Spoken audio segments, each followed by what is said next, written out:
I will never forget the sound of the judge's gavel slamming down. It was the same sound that ended months of torture, sleepless nights, and being treated like a criminal in my own town. The courtroom was silent, but I could hear my heart pounding in my ears as the words left his mouth. Case dismissed. The defendant is innocent. The plaintiffs are charged with fraud and conspiracy. My knees almost buckled. I gripped the wooden table in front of me, staring at the people who had tried to destroy me, my own neighbors, the people I once baked pies for. Their faces were white as paper. The leader of them, Patricia, the HOA president with the perfect hair and fake smile, dropped her designer bag on the floor. I saw her mouth open, but no sound came out. The truth had finally come out, but it hadn't been easy. As the officers moved in to escort them out, Patricia turned her head to glare at me one last time. Her voice was like venom. This isn't over, old woman. I just stared back, my lips trembling. I wanted to scream, to laugh, to cry, all at once. Instead, I simply said, "Oh, Patricia, it's over. For you. But you need to know how it all began. Because before this day, I was not the woman standing tall in that courtroom. I was an 82-year-old widow who just wanted to live in peace in the home my husband built with his own hands. My name is Margaret Whitfield, and this is the story of how my neighbors tried to frame me, take my house, and almost break me, until the truth destroyed them instead. It started 6 months ago, on a quiet Sunday morning. I was baking blueberry muffins, my favorite recipe, when a loud knock shook my front door. I wiped my hands and opened it, only to see Patricia standing there, wearing her usual smug expression. She had 2 men behind her, both wearing HOA badges. "Margaret," she said sweetly, "we need to talk about a violation." I blinked at her. Violation? What violation? She stepped aside, pointing at the little white picket fence my husband and I had built 50 years ago. "That fence," she said, "it's not up to the new HOA standards. You'll need to take it down or pay a fine." I laughed. Yes, I actually laughed. "Patricia, this fence was here long before the HOA was even formed. You can't fine me for it." Her smile turned cold. "Oh, we'll see about that." That was the beginning. The fines started coming in the mail, hundreds of dollars at first, then thousands. I ignored them, knowing they were baseless. But then strange things began happening. Trash appeared on my lawn, broken bottles in my mailbox, even graffiti on my garage door that said "Old Witch." I reported everything to the police, but they said there wasn't enough evidence. One night, I woke up to the sound of footsteps outside my window. I grabbed my late husband's flashlight and crept to the back door. When I shined the light, I saw 2 young men spraying something on my fence. They ran when they saw me, but not before I caught a glimpse of their faces. They were Patricia's nephews. I called the police again, but they claimed it was just teenagers messing around. That's when I knew this wasn't just about a fence. They wanted me out. They wanted my home. Why? Because my property sat on a corner lot worth over $1 million in today's market. They thought I was just a fragile old woman who wouldn't fight back. The worst came a month later. I came home from grocery shopping to find police cars in my driveway. Patricia stood there, arms crossed, with a smug grin. "Officers," she said loudly, "there she is. Search her house." Before I could ask what was happening, an officer handed me a warrant. They stormed into my house and minutes later came out holding a bag of white powder. "Ma'am," the officer said, "we found illegal substances in your home. You're under arrest." My world spun. I could barely breathe as they handcuffed me. I screamed, "That's not mine. I've never seen that before." But they didn't listen. Patricia smirked as they drove me away. They booked me, fingerprinted me, and put me in a cold cell. I sat there all night, shivering, wondering how this could happen to me. I was 82. My husband was gone. My children lived far away. I felt like the world had turned its back on me. The next morning, I was released on bail, but my reputation was shattered. Neighbors whispered. Stores looked at me like I was a criminal. I almost gave up. Almost. But something in me refused to be crushed. I hired the best lawyer I could afford, an old friend of my husband's, a man named Tom Reynolds. He was tough, smart, and believed me. Margaret, he said, they're framing you, but we're going to make them regret it. And that's exactly what we did. We started gathering evidence. Cameras were installed around my property, hidden in the birdhouses and the trees. Within a week, we caught Patricia's nephews sneaking onto my lawn again, this time with bags that looked suspiciously like the ones the police had found. We turned the footage over to the police, but Patricia was cunning. She claimed her nephews acted alone and that she had nothing to do with it. The case dragged on for months. I lost weight. I lost sleep. But I didn't lose hope. Because then, we found the smoking gun. Tom uncovered emails, yes, actual emails, between Patricia and a real estate developer. They planned to take my house, demolish it, and build luxury condos. The planted drugs? Part of the plan to get me evicted. When the trial came, the courtroom was packed. I sat there, trembling, as Patricia's lawyer called me a liar, a crazy old lady. Then Tom stood up and presented the evidence. The videos, the emails, the witnesses. The judge's face grew darker with every word. Finally, the gavel came down. As the officers dragged Patricia and her cronies out of the courtroom, I felt years of fear and anger melt away. But just as I was about to leave, Patricia looked back at me and hissed, "This isn't over." I thought it was just a threat. I was wrong. Because the very next night, I heard someone trying to break into my house. I woke up to the sound of metal scraping against my back door. It was past midnight, and the house was silent except for that terrifying noise. My heart pounded as I slipped out of bed, clutching the flashlight and my phone. I didn't dare turn on the lights. I didn't want whoever it was to know I was awake.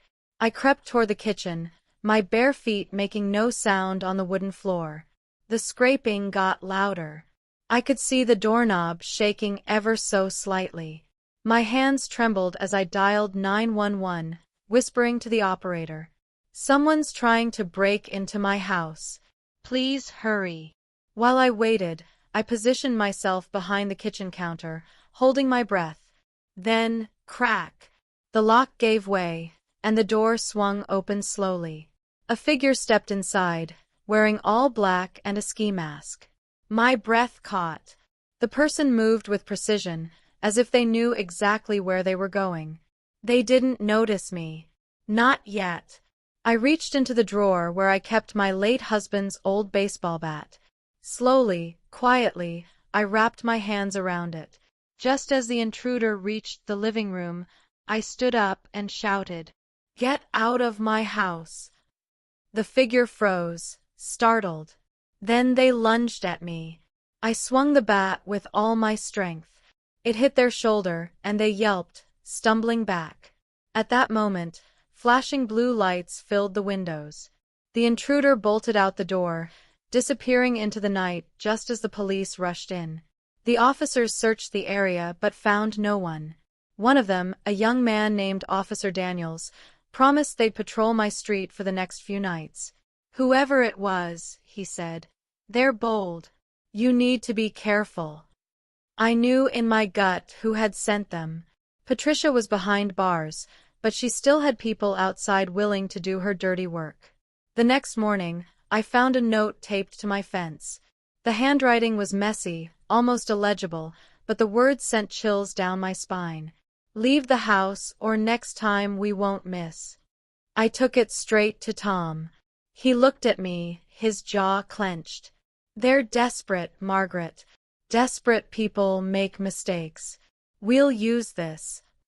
But as the days passed, I became more paranoid. Every creak of the floorboards, Every rustle of the trees outside made me jump. I started sleeping with the lights on, Bat by my side. Despite my fear, I refused to leave my home. I spent hours going through old boxes, letters, and photographs. That house wasn't just walls and a roof, it was my life. My husband built it. My children grew up there. Every corner had memories. I whispered to myself, "They will not take this from me." One afternoon, as I watered the flowers in my garden, a car slowed down in front of my house. I recognized the driver immediately. It was Patricia's sister, Carol. She rolled down the window and smirked. "You're still here, huh?" she sneered. I stood my ground, gripping the watering can. "What do you want?" I asked. She laughed. "Just to remind you, accidents happen. Houses burn. People disappear. Think about that." Then she drove off, leaving me shaking with rage and fear. That night, Tom called me with news. The prosecutor added new charges against Patricia's group. Conspiracy, harassment, attempted assault. The list keeps growing. But, Margaret, they're going to fight back hard. Be ready. Be ready. I didn't even know how to rest anymore. Still, I started documenting everything. Phone calls, strange cars, threats. If they thought I was going to roll over, they were dead wrong. The next court date was set. On the morning of the hearing, I walked into the courthouse with my head high, but my heart was pounding. Reporters crowded the entrance. Flashing cameras, questions shouted at me. "Mrs. Whitfield, how do you feel about the threats? Do you think you'll win?" I didn't answer. I just walked inside. When the session started, Patricia's lawyer argued that she had nothing to do with the break-in or the threats. He claimed I was playing the victim. I almost laughed out loud. Then Tom stood up and presented the evidence: the threatening note, the video of the intruder, the recordings of Carol's veiled threats. The jury looked horrified. But just as things seemed to be going in my favor, something unexpected happened. Patricia's lawyer announced they had new evidence, and when he showed it to the court, my blood ran cold. It was a doctored video, making it look like I had planted drugs in my own house and staged the break-in for sympathy. The courtroom gasped. The judge's face was unreadable. I felt the world spinning again. My lawyer whispered, "Don't panic. This is fake. We'll prove it." But in that moment, doubt crept into me. Would the jury believe me? Or had Patricia won after all?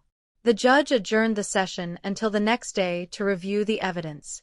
As I left the courthouse, reporters swarmed me. I pushed through, my mind racing. That night, I couldn't sleep. I sat by the window, staring at the moon, whispering to myself, "Stay strong, Margaret. You're stronger than them." At 3 a.m., my phone buzzed with a message from an unknown number. I opened it, and my hands shook as I read the words, "We know you're alone. Tomorrow will be your last day." I froze, the phone slipping from my fingers. Because when I looked up, I saw the shadow of a figure standing just outside my window. The shadow outside my window didn't move. For a moment, I couldn't breathe. My heart thudded so loudly I thought it might burst out of my chest. I grabbed my phone, hands trembling, and called 911. The figure turned its head slightly, as if it knew I was watching, and then, just like that, it vanished into the night. The sound of footsteps running away echoed faintly through the yard. Within minutes, police cars arrived, lights flashing red and blue against the walls of my home. Officers spread out with flashlights, searching the property, but they found nothing. Officer Daniels crouched down beside me where I sat trembling on my porch. "Mrs. Whitfield," he said softly, "this is getting dangerous. Whoever is behind this isn't stopping. You may need to consider staying somewhere else for a while." I shook my head, gripping my robe tightly. "This is my home. I'm not leaving." The next morning, the air was heavy with tension. I barely ate breakfast. Tom picked me up to take me to court. On the way, he tried to reassure me. Margaret, that video they presented yesterday? We've already found inconsistencies. It's been edited. We'll expose it. I nodded, but fear gnawed at me. What if the jury couldn't tell the difference? What if Patricia's lies worked? When we arrived, the courthouse was more crowded than ever. News vans lined the street.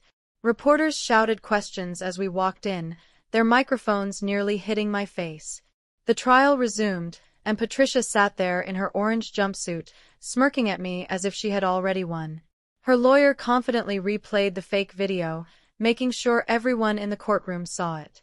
Tom stood up calmly. "Your Honor," he said, "we have an expert witness who will testify that this video has been digitally altered." The judge allowed it, and soon a tech expert took the stand. He explained in detail how the video had been manipulated, frames spliced, timestamps altered, audio mismatched. He even showed the original raw footage we had obtained from my security cameras, proving the truth. When he finished, there was silence. Then the judge turned to Patricia's lawyer with an icy glare. "This court does not take kindly to fabricated evidence." Patricia's smirk faded. But the drama didn't stop there. During a break, as I headed to the restroom, Carol, the sister, cornered me in the hallway. She leaned in close and whispered, "You may win in court, but you won't make it home alive." Before I could respond, she walked away, her heels clicking against the floor. I reported it to security, but without proof, they couldn't act. Back in the courtroom, more evidence surfaced. Tom revealed financial records showing that Patricia and Carol had been receiving payments from the same developer who wanted my property. The jury began to see the full picture. Still, the threats kept escalating. That evening, when I returned home, I found the words, "Get out," spray-painted in red across my garage door. I stood there staring at it, my fists clenched. Instead of fear, a strange calmness washed over me. They were getting sloppy. I called Tom and told him about it. He simply said, "Good. This will only help our case." The following day in court was supposed to be the final arguments. I wore my husband's old navy blue scarf, the one he gave me on our 40th anniversary. It gave me strength. Tom delivered a powerful closing speech, showing every piece of evidence we had gathered, videos, emails, financial records, and testimonies. He ended with, "Margaret Whitfield is not just fighting for her home. She is fighting against corruption, intimidation, and lies. Don't let them win." The jury looked moved. Patricia's lawyer, desperate, tried to paint me as a paranoid old woman who misunderstood everything. But it was clear his words were falling flat. As court adjourned, I walked out feeling a spark of hope. For the first time in months, I thought, maybe justice will be served. But that night, as I sat by the window sipping tea, I saw headlights slowly approaching my driveway. The car didn't stop, it just crawled by, its windows tinted black. Then it stopped at the end of my yard. The driver's window rolled down, and a hand holding a lighter appeared, flicking it on and off. My breath hitched. I grabbed my phone and called 911, but before the police arrived, the car sped away, disappearing into the darkness. The next morning, Tom called with urgent news. "Margaret, the developer, the one behind all of this, has been subpoenaed to testify. This could be the breakthrough we need." I felt a mix of relief and dread. If the developer confessed, everything would unravel for Patricia and her allies. But if he lied, this nightmare would drag on. When the developer finally took the stand, his hands trembled as he held the Bible. Under oath, he denied everything at first. But Tom was relentless, presenting document after document. Finally, the man broke. "Yes," he shouted. "Yes, they paid me to make her sell the house. They told me to do whatever it took to get her out." Gasps filled the courtroom. Patricia screamed, "Liar!" But it was too late. The judge banged the gavel, calling for order. It felt like victory was within reach. But then, as we were leaving the courthouse, a loud bang echoed through the parking lot. People screamed and scattered. I froze, heart pounding. Smoke rose from somewhere behind the cars. Someone had thrown an explosive device. The explosion was small, but the shockwave rattled me to my bones. Car alarms screamed, glass shattered, and smoke swirled in the parking lot. I stumbled back, covering my ears, while people ran in every direction. Margaret! Tom grabbed my arm, pulling me toward cover. His face was pale, his eyes wide. Are you hurt? I shook my head, but my knees were trembling so badly I could barely stand. Through the smoke, I saw a dark figure sprinting away from the scene, disappearing into an alley before anyone could react. Within minutes, police and bomb squads arrived, securing the area. Officer Daniels found me sitting on the curb, clutching my scarf. "This wasn't random," he said grimly. "Someone is trying to scare you, or worse." I already knew who. Patricia might have been behind bars, but her reach was long. That night, I stayed at a hotel under police watch. My house suddenly felt like a target painted red. I couldn't stop replaying the explosion in my head, the sight of that figure running away. Tom came by to check on me. "Margaret, they're desperate," he said. "This means we're winning, but it also means they'll try anything." I looked at him, my voice cracking. "What if they actually kill me, Tom?" He leaned forward. "Then we make sure they go down first." The next day, security around the courthouse was tightened. Metal detectors, more officers, bomb-sniffing dogs, the works. The hearing resumed despite the chaos, and everyone in the courtroom was on edge. Patricia sat stiffly, her lawyer whispering furiously in her ear. Carol wasn't there. Rumor had it she had fled the state after being questioned about the threats. The developer, now visibly shaken, testified again. Under pressure, he revealed even more: bank transfers, secret meetings, even voice recordings of Patricia ordering him to get the old hag out at any cost. The evidence was damning. The jury's expressions grew darker with each revelation. Still, Patricia tried to fight. She stood up at one point, screaming, "She's lying! This is all a setup." The judge slammed the gavel. "Ms. Bennett, sit down or you'll be held in contempt." For the first time, I saw fear flash in Patricia's eyes.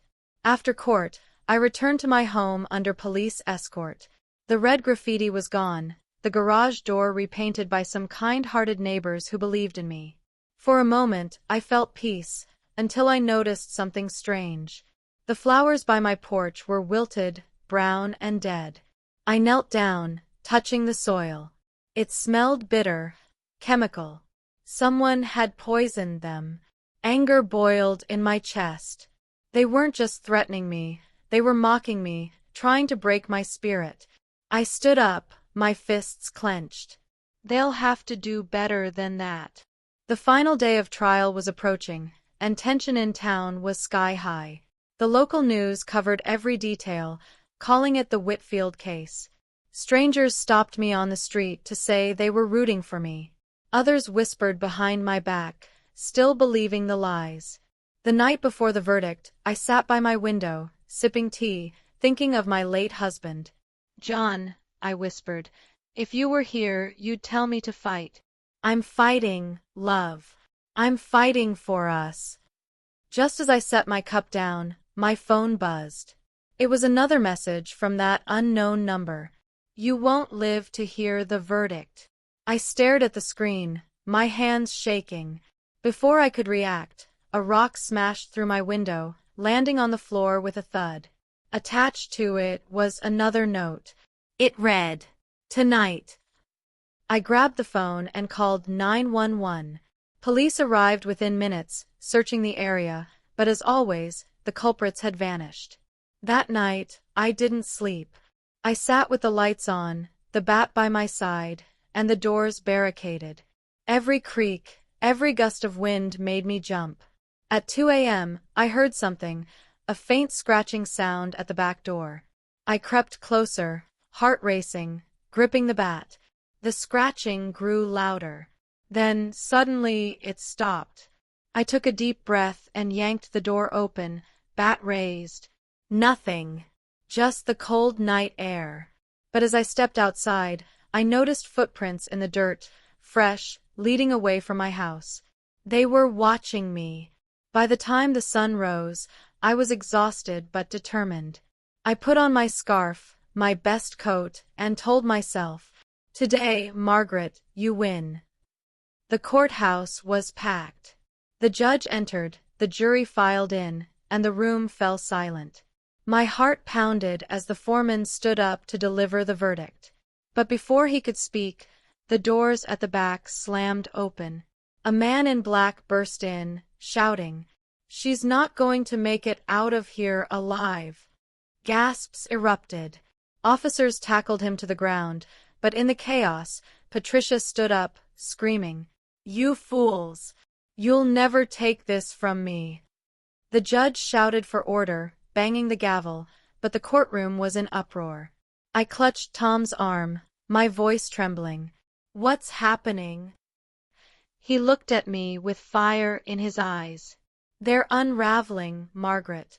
This is their end." When order was restored, the foreman finally spoke. The words came slow, deliberate.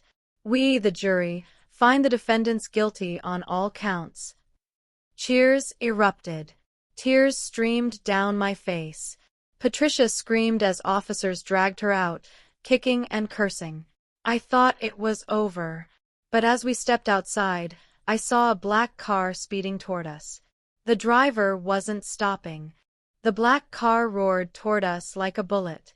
People screamed and scattered. Tom grabbed my arm and yanked me out of the way just in time. The car screeched past, barely missing us, and crashed into a parked vehicle before speeding off down the street. My knees gave out. I collapsed on the courthouse steps, heart pounding, while officers sprinted after the car. Someone shouted into a radio, "Pursue the suspect. Don't let them escape." Tom knelt beside me. "Margaret, are you hurt?" I shook my head, but I could barely breathe. That was meant for me," I whispered. Officer Daniels appeared moments later, his face tight with rage. "They're escalating. Whoever's behind this won't stop until they're locked away for good." Despite the attack, the victory in court was undeniable. The verdict stood. Patricia and her allies faced decades behind bars. The media swarmed, snapping pictures, asking questions, but I ignored them. I was alive, and I had won. Or so I thought. That evening, I returned home under police escort. The house felt eerie, almost too quiet. I locked every door, checked every window, and set the security cameras to record every angle. For a moment, I allowed myself to breathe. I sat in my husband's old chair, clutching the scarf around my shoulders, and whispered, "We did it, John. We really did it." Then the phone rang. I hesitated before answering. A distorted voice crackled through the line. "You think this is over, Margaret? We'll burn that house to the ground with you in it." The call ended. My hands shook as I dialed the police. Daniels promised to send a patrol car, but deep down, I knew I had to do more than wait for help. The next few days were a blur of fear and tension. I barely slept. The patrol cars were a comfort, but not a guarantee. One morning, I stepped outside to find dead rats lined up on my porch, 3 of them arranged neatly. It was a message. I buried them, my jaw clenched. "They won't scare me," I said aloud, even though my heart was racing. Tom visited later that day with good news. "The man in the car, the one who tried to hit us, they caught him. He's already talking. He was hired to intimidate you." I nodded, relieved but wary. "Who hired him?" Tom's face darkened. "He says Carol paid him." "Carol." Patricia's sister. The one who had fled. I should have known she wasn't done. That night, as the rain poured outside, I sat by the fire, listening to the storm. The flickering flames cast shadows on the walls. I closed my eyes for just a moment, when suddenly the power went out. The house was plunged into darkness. I grabbed the flashlight and crept through the hall, every nerve on edge. Then I heard it, a faint creak upstairs. Someone was inside. I climbed the stairs slowly, bat in one hand, flashlight in the other. My breath came in shallow gasps. When I reached the top, I saw a shadow moving across the hallway. "Who's there?" I shouted. No response. Just the sound of footsteps retreating. I swung the flashlight beam toward the guest room, and the door slammed shut. With trembling hands, I pushed it open, bat raised, but the room was empty. The window, however, was wide open, rain blowing in. Whoever it was had escaped. On the windowsill lay a single piece of paper. It read, "You should have left when you had the chance."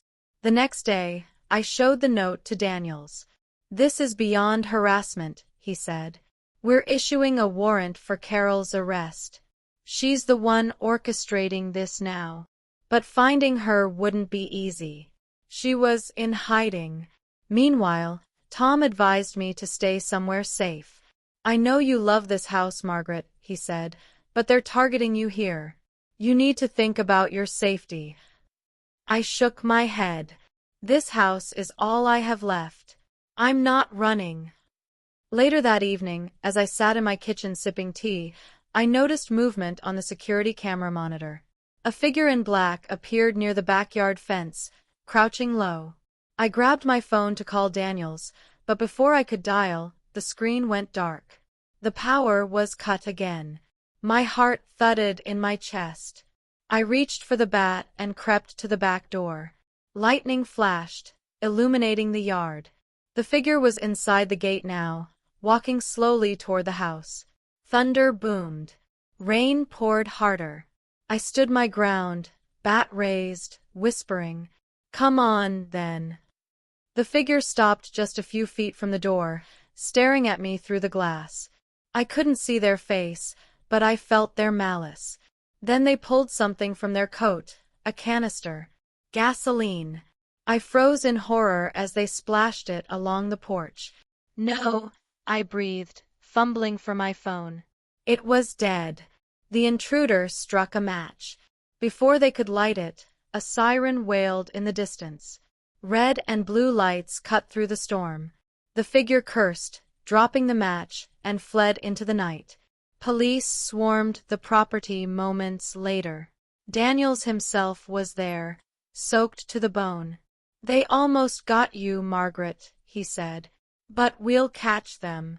I promise." The next day, news broke that Carol had been spotted crossing state lines. She was officially a fugitive. Tom came to see me, a grim expression on his face. "She's running, but desperate people don't run forever. They strike. We have to be ready." I nodded, staring out the window at the storm clouds gathering again. "She's not going to stop, Tom. Not until one of us is gone." That night, as I tried to sleep, my phone buzzed with a message from an unknown number. It said, "Tomorrow we finish this." And attached was a picture. My house, taken from the woods behind it. The photo chilled me to my core. It wasn't just a picture of my house. It was taken close, too close, from the trees behind my backyard. Whoever sent it had been there, watching me, possibly just feet away while I slept. I locked every door, bolted every window, and sat in the living room with my bat and phone. Sleep wasn't an option. The hours dragged, the house groaning under the weight of the storm outside. Around 3 a.m., I heard the faint sound of twigs snapping. My heart leapt into my throat. I peered out the window into the darkness. Nothing, just shadows dancing in the rain. But I knew they were out there, watching, waiting. At sunrise, Officer Daniels arrived with 2 other officers. "We're increasing surveillance," he said. "We'll have a patrol car stationed outside 24/7 until this ends." I nodded, exhausted, but grateful. "Do you really think they'll try something today?" Daniel's jaw tightened. "They said they would. That means we have to assume the worst." Tom arrived soon after with papers in hand. The judge issued a warrant for Carol. "It's only a matter of time before she's caught." I shook my head. "She won't just wait around to be caught. She'll try to finish what she started." Later that afternoon, I sat in the living room, the curtains half closed. Every sound outside made me flinch. The phone rang. It was an unknown number. Against my better judgment, I answered. Carol's voice came through, cold and sharp. "You think your little court victory means anything? You think bars will hold Patricia? You think the cops will save you? No, Margaret. Tonight, I take everything from you." The line went dead. I gave the phone to Daniels, who traced the call. "She's nearby," he said. "Stay inside. Don't open the door for anyone." Night fell fast, the storm returning with a vengeance. Thunder cracked, lightning lit up the sky, and rain pelted the roof like nails. I sat by the fire, the bat across my lap, my nerves raw. Around midnight, the power went out. Again. The house was swallowed in darkness, save for the flicker of the dying fire. I grabbed the flashlight, my heart pounding. The patrol car's lights still glowed faintly through the curtains, which gave me a sliver of comfort. But then, the patrol lights went out. I rushed to the window. The car was still there, but the officers inside weren't moving. My stomach dropped. I grabbed the phone to call Daniels, but the line was dead. That's when I smelled it. Gasoline. I ran to the back door. Through the rain, I saw Carol. Her hair was plastered to her face, her eyes wild. She held a canister in one hand, a lighter in the other. "Carol!" I screamed through the glass. "Don't do this." She laughed, a high, twisted sound. "You took everything from us, old woman. Now I take it back." She struck the lighter, flame dancing. My hands trembled as I raised the bat, ready to fight if she came through the door. But before she could throw the flame, a voice shouted over the storm. "Drop it!" Daniels and 2 officers emerged from the woods, guns drawn. They had set up a trap, anticipating her move. Carol froze, rage twisting her face, before bolting toward the trees. The officers gave chase. I stood at the doorway, breathless, watching as flashes of light cut through the darkness and the sound of shouting filled the air. Moments later, Daniels returned, dragging Carol in handcuffs. "She's done," he said, rain dripping from his hat. Carol thrashed and screamed. "You think this is over, Margaret? You think prison will stop me?" I stared at her, my voice steady despite the fear in my chest. "No, Carol. This is over." With Carol arrested, the threats should have ended. But that night, as I finally lay in bed, my phone buzzed again. The message read, "Patricia isn't done. She'll be free soon. And when she is, so are you, free to die." Attached was a photo of the courthouse, taken that very evening. The next morning, Tom called me urgently. "Margaret, you need to come to my office now. I just got word. Patricia's conviction is being appealed. She might walk free." My hands went cold. "She can't. After everything, she can't." Tom's voice was grim. "If she does, we're in for another war." That evening, I sat in my kitchen, the weight of it all pressing down on me. I thought it was over, but now it felt like the nightmare was only beginning.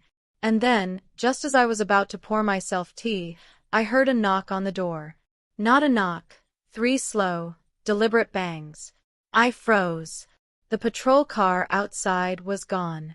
I whispered to myself. Don't open it. But the banging grew louder, shaking the door. And then a voice, low and mocking, called out, "Hello, Margaret. Miss me?" My blood turned to ice. That voice, smug, sharp, dripping with malice, belonged to Patricia. But she was supposed to be locked away. How? I didn't move. My back pressed against the wall, my breath shallow. The knocking became pounding. "Come on, Margaret," Patricia hissed through the door. "Open up. Don't make me break it down." I grabbed the bat, my hands trembling, and slowly backed toward the kitchen phone. Before I could dial, Patricia's voice rose, almost sing-song. "You know, they let me out. Technical error, they said. Lucky me. Unlucky you." The door suddenly shook violently, as if she was throwing her full weight against it. Bang! Bang! Bang! I whispered to myself, "Stay calm. Stay strong." Then I heard something snap. The deadbolt splintered. I turned and ran toward the back of the house. Glass shattered behind me as Patricia kicked the door open. "Where are you, old witch?" she snarled. I ducked into the pantry, my heart hammering, clutching the bat so tightly my knuckles turned white. I could hear her boots clomping across the wooden floor. She taunted as she walked. "You think you won? You embarrassed me. You ruined me. Tonight, you pay for it." I tried to stay silent, but the floor creaked beneath me. Patricia's head whipped toward the sound. "There you are," she whispered. Before she could open the pantry, flashing lights filled the windows, red and blue strobes cutting through the dark. Police sirens blared outside. Patricia cursed under her breath and bolted toward the back door. I burst from the pantry just as officers stormed in. "Freeze!" Daniels shouted, gun drawn. Patricia stopped, her hands shaking, the lighter she held dropping to the floor. Within seconds, she was tackled, handcuffed, and dragged away screaming. "You think this ends here, Margaret? You think prison can hold me forever?" I collapsed into a chair, tears streaming down my face. Daniels crouched next to me, his voice gentle. "You're safe now. She's going back in, no appeals this time." But something about Patricia's words lingered. Was she bluffing? Or did she have more tricks up her sleeve? The next few days passed with me under constant protection. My home felt like a fortress, yet I still felt exposed. Every night, I'd wake up at the slightest sound, clutching the bat. Then Tom called me with shocking news. "Margaret, there's evidence Patricia had allies on the inside. Guards, clerks, people who helped her escape temporarily. This runs deeper than we thought." I gripped the phone, my voice low. "So she's not working alone?" Tom sighed. "No. And whoever's helping her may still be out there." That night, I found a new note slipped under my door. It was written in the same messy scrawl as before. "The game isn't over. The house will burn, with you in it, sooner than you think." The following morning, Daniels arrived with a team to sweep my property. "Margaret, we're relocating you for a while," he said firmly. "It's too dangerous here." But I refused. This is my home. If they want a war, they'll have to come here to fight it. Daniels exchanged a worried glance with one of his officers but didn't push further. "All right, then we'll stay close." That evening, as the sun set, the house was bathed in an eerie orange glow. I sat by the window, watching the sky darken, when I noticed movement at the edge of the woods. A man stood there, still as a statue, watching me. His face was hidden under a hood. I turned to grab my phone, but when I looked back, he was gone. Hours later, just as I thought the night was finally quiet, I smelled it again. Gasoline. My pulse spiked. I ran to the back door and saw faint flickers of flame. Someone had set fire to the fence. The fire spread quickly, crackling, smoke rising into the sky. I called 911, screaming into the phone. They're trying to burn me alive. Grabbing the garden hose, I fought the flames, coughing from the smoke. Just as the fire threatened to reach the house, fire trucks and police arrived, dousing the blaze. Daniels was furious. They're escalating. This is arson, attempted murder. We're locking this place down. I stood there, stood on my hands, watching the smoldering remains of my fence. They won't stop, Daniels, I whispered. He nodded grimly. Then neither will we. The next day, Tom called with a voice that trembled. Margaret, we just found out something terrifying. Patricia had one last card to play. She transferred power of attorney to someone else before she was arrested, someone who now claims legal rights to your home. My heart dropped. Who? Tom's voice was barely above a whisper. Her son. And he's coming for you. That night, as I locked my doors, I felt a cold dread settle over me. The fire had been just a warning. The real storm was yet to come. And then, as if to confirm it, my phone buzzed with a video message. I pressed play and froze. It was a recording of Patricia in her prison cell, smiling directly at the camera. Her words were slow and deliberate. You think you've beaten me, Margaret? My son will finish what I started. Say goodbye to your precious home. The screen went black. My fingers trembled as the video ended. Patricia's smirk was burned into my mind. Her son, someone I'd never met, was coming for me. I barely slept that night. Every creak of the house felt like a warning. I sat in my husband's chair, bat across my lap, eyes locked on the front door. By dawn, I was drained, but I refused to give in to fear. This was my home. No one was going to take it from me. Tom arrived early the next morning.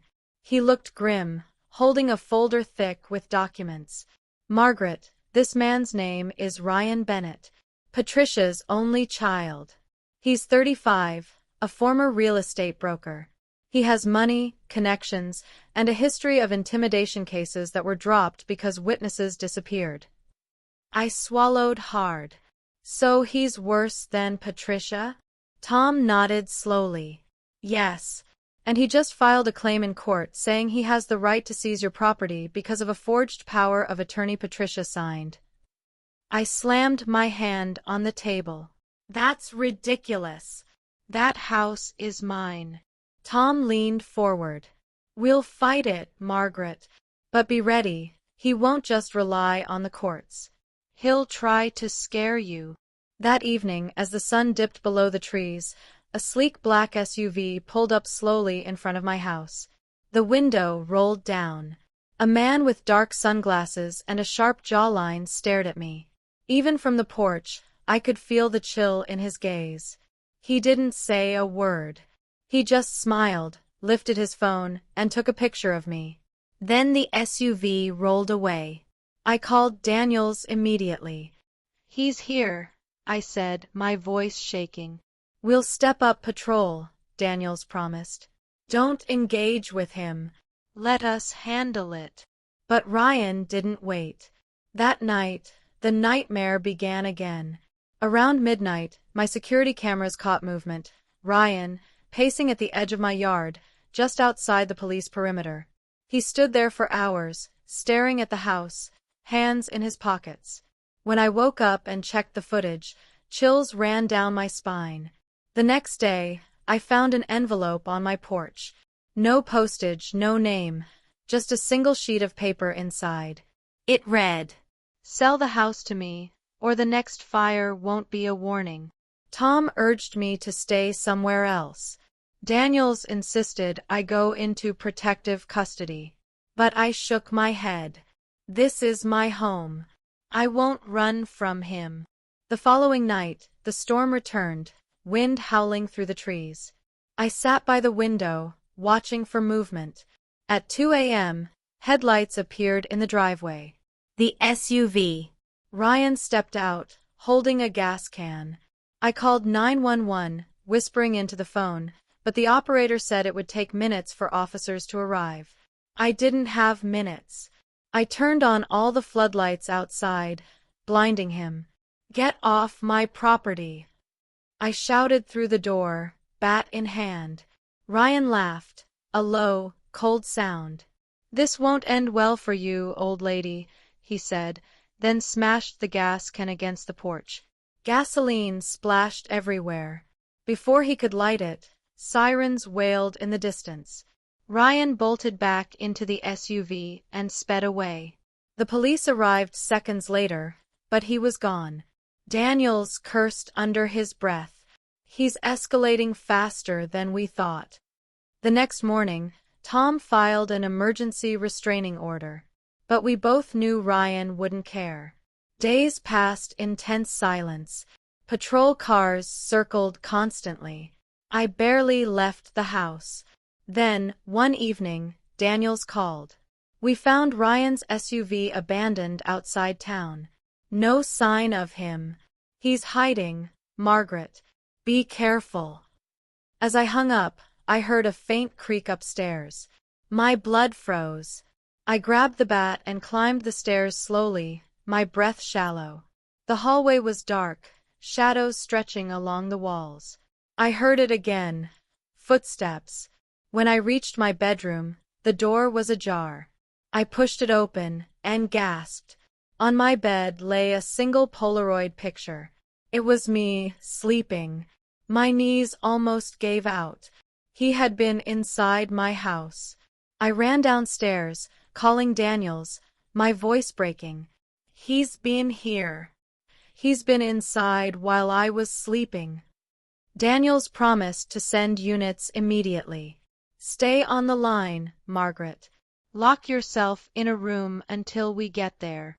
I bolted to the bathroom, locked the door, and sat on the floor, clutching the phone. My heart pounded so hard it hurt. Minutes felt like hours. Then, I heard a whisper right outside the door. "Hello, Margaret." The doorknob rattled. I screamed into the phone. "He's here." The door splintered under a heavy kick. I raised the bat, tears streaming down my face. The door burst open, and Ryan lunged at me, just as officers stormed in behind him, tackling him to the ground. He thrashed, screaming, "You think this is over? My mother will be free, and when she is, you're dead." Daniels forced him into cuffs. "Not today, Ryan. Not today." As they dragged him away, I collapsed to the floor, shaking. The next morning, Tom called with more news. "The judge has frozen all claims Ryan filed. Legally, the house is safe. He's going to prison for a long time." But I couldn't shake the fear. Patricia was still alive. And her words haunted me. "My son will finish what I started." That night, as I tried to rest, my phone buzzed with one last message. A video call request from an unknown number. Against my better judgment, I answered. Patricia's face filled the screen, smiling from her prison cell. "Congratulations, Margaret. You survived my son. But you won't survive me." The screen went black. The call ended, leaving me staring at my reflection on the dark screen. My heart pounded so hard it hurt. Patricia, still in prison, was somehow orchestrating everything. Even behind bars, she was powerful. I tried to convince myself it was just another empty threat, but deep down I knew better. Patricia never spoke unless she could back it up. That night, I didn't sleep. Every creak in the house felt like a warning, every shadow stretched longer than it should. I sat in the living room, lights on, clutching my husband's old bat. The next morning, Tom arrived with urgent news. "Margaret, Patricia has filed another appeal, this time claiming the evidence against her was tampered with. Her lawyers are aggressive. There's a chance she could get a retrial." My stomach dropped. "A retrial? After everything she's done?" Tom nodded gravely. "It's unlikely she'll win, but we can't take chances. We'll fight this." As he spoke, Daniels walked in with another grim update. We've received word that Patricia's allies, those guards who helped her before, haven't all been caught. Some are still out there. I swallowed hard. So I'm still a target. Daniels met my gaze. Yes, and they're not done with you. Later that day, I decided to take a walk around my property. The sky was gray, and the air was heavy, but I needed to remind myself that this land was still mine. As I walked along the edge of the woods, I spotted something half buried in the dirt. Curious, I knelt and brushed it off. It was a small, black USB drive. I took it inside, plugged it into my laptop, and gasped at what appeared on the screen. Dozens of files labeled with dates, photos of me, recordings of my conversations, even videos of me sleeping. My blood ran cold. They had been watching me for months, maybe longer. At the end of the folder was a single video file labeled Finale. Hands trembling, I clicked it. Patricia's face appeared, her eyes cold and her smile wide. Well done, Margaret. You found the drive. Consider this my invitation. Tomorrow night, at 10 p.m., I'll show you how this ends. Watch the woods. Watch closely. The screen went black. I immediately called Daniels and Tom. They both urged me not to go anywhere near the woods. But I couldn't ignore it. If Patricia's allies were planning something, I needed to be ready. That night, the police set up surveillance all around my house. Floodlights lit up the yard. Officers patrolled the property in pairs. Despite the security, the fear in my chest wouldn't fade. At 9:45 p.m., the woods were quiet. Too quiet. The minutes crawled by. At exactly 10 p.m., a faint light flickered among the trees. I stepped closer to the window, my heart hammering. The light grew brighter, forming a strange circle of fire on the forest floor. Daniels shouted, "Stay inside," as officers rushed toward the flames. Suddenly, gunshots cracked through the night. The woods erupted in chaos. Figures dressed in black attacked the officers, ambushing them from the shadows. I ducked behind the window as bullets shattered the glass. Smoke rose from the trees, flames spreading fast. The attackers were trying to drive the police back toward the house. I ran to the kitchen, grabbed the emergency phone, and called for backup. "Send everything you have. They're here," I screamed. Moments later, one of the attackers kicked down my front door. I swung the bat with all my strength, hitting him in the shoulder. He stumbled, but another rushed in. Before he could grab me, Daniels appeared, tackling him to the floor. "Go! Get to safety!" he yelled. The fight spilled into the yard. I grabbed my flashlight and ran out the back, hiding behind the shed as gunfire and shouting filled the air. Flames lit up the night sky, casting everything in an orange glow. Through the chaos, I saw a woman step out from the trees. She wasn't wearing a mask. She wasn't hiding. It was Carol. "You thought it was over, Margaret?" she screamed, her face twisted with rage. "You killed my sister's future. Tonight you die." She raised a gun, aiming straight at me. Before she could fire, a single shot rang out. Daniels had taken her down. The attackers scattered, fleeing back into the woods as more sirens wailed in the distance. Backup had arrived, flooding the property with officers. Carol was still alive but wounded, screaming curses as they dragged her away. "You'll never stop Patricia. Never." The fire was extinguished, the attackers captured or killed, but my house was left scarred. Burn marks on the porch, shattered windows, bullet holes in the walls. I stood there, trembling, but unbroken. Tom put a hand on my shoulder. "You're safe now, Margaret." I looked at the smoldering woods, my voice low. "No, not until Patricia is gone for good." The next morning, news spread that Patricia's appeal had been denied. But later that evening, Daniels came to me with a dark look. "Margaret, we intercepted a message from inside the prison. Patricia's not giving up." She's planning something big. I stared at him, feeling the dread crawl back into my bones. What now? Daniels hesitated. She's ordered one last hit. On you. And we have reason to believe it's coming tonight. That night, as darkness fell over my battered home, I braced myself. Patricia's voice echoed in my head. This ends with you, Margaret. At 11 p.m., the power went out. The woods fell silent.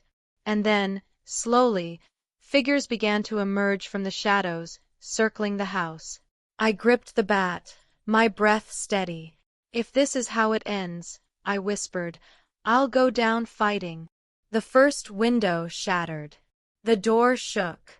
And then a voice, deep and mocking, called out from the darkness.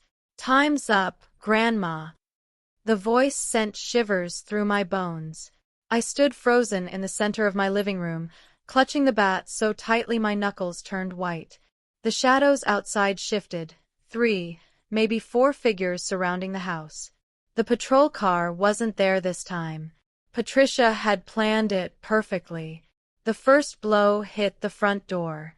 Bang! The second blow cracked it. Bang! By the third, the door burst inward, and masked men stormed inside. I swung the bat at the first one, catching him across the jaw. He staggered back, groaning. Another rushed me, grabbing my arm, but I twisted free and slammed the bat into his ribs. The third lunged, pinning me against the wall. You should have sold the house, he growled, raising a knife. Just as he swung, headlights flooded the room. Police cars, dozens of them, skidding to a stop outside. Officers poured in, weapons drawn. The attacker froze, and within seconds, they were tackled, pinned to the ground. Daniels was the first to reach me, his chest heaving. Margaret, are you hurt? I shook my head, my breath coming in gasps. They came to kill me, Daniels. He nodded grimly. And they failed. The men were dragged out in cuffs, shouting threats as they were shoved into police cars. But the chaos wasn't over. One of the attackers, a burly man with cold eyes, smirked as they pushed him into the cruiser. You think this is over, old lady? Patricia's coming. You can't stop her. The next day, the FBI arrived. They had evidence tying Patricia to the hitmen, even recordings of her prison phone calls. The warden placed her in maximum security, cutting off all her outside communication. Tom came by with the news. She's finished, Margaret. After last night, there's no chance of her appeal being granted. They'll bury her in solitary. I wanted to believe him, but I had learned never to underestimate Patricia. Weeks passed, and for the first time in months, life felt almost normal. The windows were replaced, the porch rebuilt. The neighbors who once whispered behind my back now waved and brought me pies. I spent quiet evenings in my husband's chair, sipping tea, watching the sunset. But one evening, an envelope arrived in the mail. No stamp, no return address. Inside was a single piece of paper. It read, I may be locked away, but walls can't hold vengeance. Sleep well, Margaret. This isn't the end. I took the letter straight to Daniels. He read it, his jaw tightening. She's bluffing. She has no power now. But I could see it in his eyes. He wasn't sure. Months later, Patricia died in prison. The official report said it was a heart attack. But a guard who slipped me the news whispered. She smiled before she died. Said you'd see her again. I buried the letter in the backyard, under the oak tree my husband planted years ago. For the first time, I felt peace. That night, I sat by the window as the sun dipped below the trees. The house was quiet, safe. I whispered, It's over. But as the wind rustled the leaves outside, I thought I heard it, just faintly, a woman's laugh. And I couldn't help but wonder if Patricia's shadow still lingered, waiting. For now, I'm alive. The house still stands. And I've learned one thing through all of this. They can threaten me. They can burn, break, and try to kill me. But they will never take my home, and they will never break my spirit.